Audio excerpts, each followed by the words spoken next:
Елдің индустриясы қайдан басталады? Зауыттан ба? Жаңа технологиядан ба? Жоқ. Ең бірінші қоғамдағы ой пікірден басталады.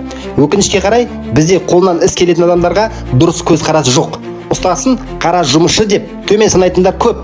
Баламызды кішкентайынан өнерлі адамға емес, тек кеңседе отырғанға қызықтырамыз. Сөйтіп, бала санасында бір қате ой қалыптасады.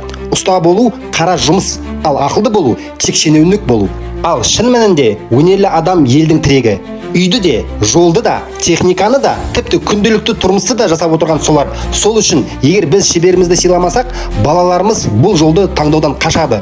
Сонда өнер тоқтайды, индустрия әлсірейді.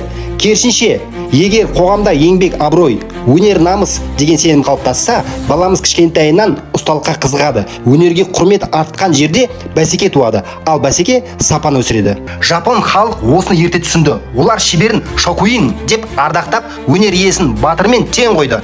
Қылыш соққан ұстасын халық та, билік те басына көтерді. Сол құрметтің арқасында Жапония тек қылышпен шектелмей, кейін робототехникада, көлік жасауда, технологияда да көшбасшы болды. Қытайда да өнерлі адамдарға ерекше бағалады. Олар әр шеберін шифу деп атады. Бұл жай ұстаз емес, рухани жетекші, өмірлік үлгі деген сөз.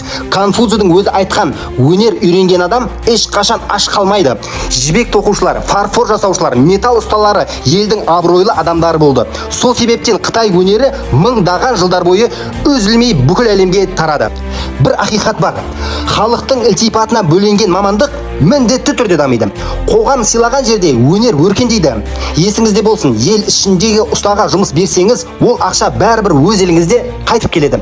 Өз маманыңызды қолдасақ, мемлекетіміздің экономикасы көтеріледі.